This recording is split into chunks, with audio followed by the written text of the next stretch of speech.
చెప్తున్నారు. 40 నుంచండి.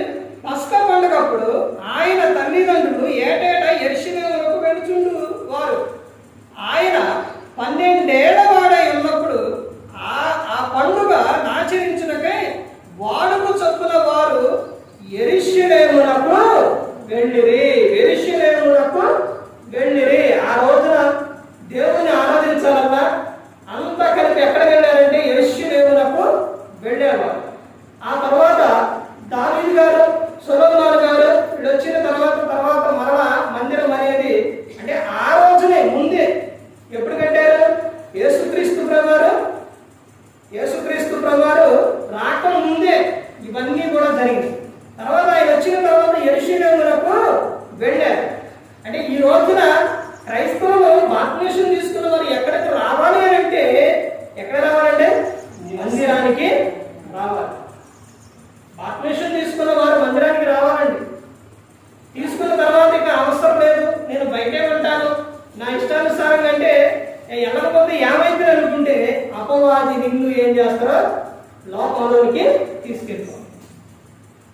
దేవుని మందిరంలో నువ్వు కనబడకపోతే, దేవుని సన్నిధిలో నువ్వు కనబడకపోతే ఇక నీలో ఉండేది ఎవరో? దెయ్యమే.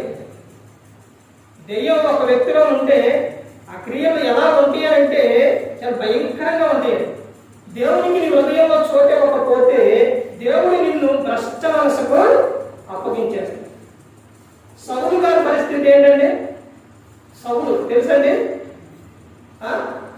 మొదటి రాజు. ఇంకా మీకు చెప్పాలంటే దావీదు గారు మామగారు.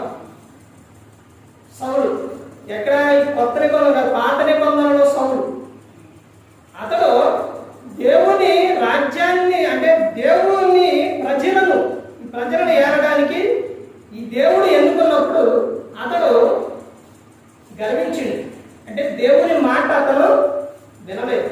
వినకపోగా ఆ తర్వాత దేవుని ఆత్మ ఆయనలో నుంచి వెళ్ళిపోయింది. సాతాను ఎక్కడ ఉంటాడో తెలుసండి? ఎక్కడ ఉంటాడు సాతాను? ఎక్కడ ఉంటాడండి? మన దగ్గరే ఉంటాడు, మన పక్కనే ఉంటాడు. పక్కనే ఉండి ఇది ఎక్కడి నుంచి వచ్చింది కాదండి, ఇదేంటండి మా దగ్గర ఉండవేంటి, సమాజంలోగా ఉండేది, ఊరు బయటగా ఉండేది అని అంటే అక్కడ ఏముండదు. అక్కడ ఆడికేం పనండి, అక్కడే ఉంటారు. చనిపోయిన వారికి ఆడికేం పని? చనిపోయిన వారు ఎక్కడికెళ్ళిపోతారు? ఎక్కడికెళ్ళిపోతారండి? ప్రసంగి 12వ అధ్యాయం 7వ వచనం, మన్నైనది మట్టికి చేరును, మరలా ఆత్మ దాన్ని దయచేసిన దేవుని యొద్దకు వెళ్ళిపోయింది. ఇప్పుడు సమాధులు ఏమండి? ఏముందండి? దేహం ఉంది. అక్కడ మనిషి శవం దేహం ఉంది, అక్కడ ఏమీ లేదు. సాధారణ అక్కడ ఉండడం. చనిపోయిన వారితో ఇంకా ఆగేం పని? అక్కడ ఏమీ లేదు. ఇక నువ్వు సమాధులు కడిగినా, సమాధులకు ఏం చేసినా, సమాధి ఇక నువ్వేం చేసినా తర్వాత మనిషి చనిపోయిన తర్వాత ఆ ప్రభువా పరలోకానికి చేర్చుకో ఈ వ్యక్తిని ప్రార్థన చేసినా ప్రయోజనం లేదు. ఇక బతికున్నప్పుడే చేయాలి, బ్రతికున్నప్పుడే. అక్కడ ఏమీ లేదండి. దెయ్యం ఏముంటుంది అని అంటే అక్కడ ఉండవు. సాధారణ మనుషుల మధ్య ఊరిలోని మనుషులు పక్కనే ఉండడు. పరలోకంలో ఎక్కడ ఉండడో తెలుసండి? యోగ గ్రంథం 1వ అధ్యాయం చదివితే అర్థమవుతుంది. యోగ గ్రంథం 1వ అధ్యాయంలో అక్కడ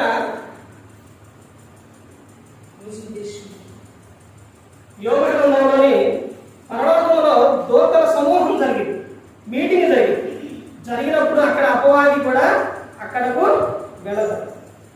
అంటే ఆ దూతల సమూహం అక్కడ ఆ మీటింగ్ లో అపవాది కూడా ఉంటాడనమాట.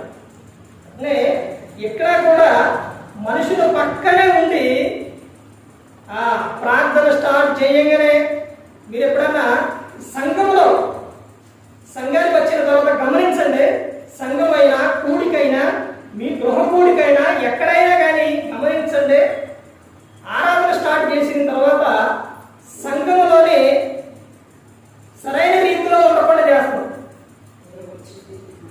తర్వాత నిద్ర, తర్వాత మీటింగ్స్ లోని అందరి, తర్వాత మీరు కుటుంబ ప్రార్థన అంటే సేవకుడు కాకుండా మీ వరకే మీరు రౌండ్ కూర్చొని ప్రార్థన చేసుకునేటప్పుడు ఎప్పుడైనా గమనించారా?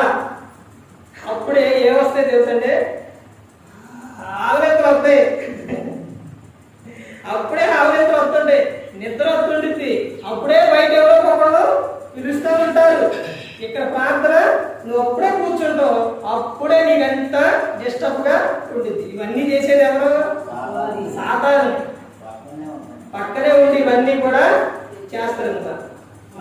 బాప్తిసం తీసుకున్న వారు ఎలా ఉండాలి అంటే యేసు వలె ఉండాలి.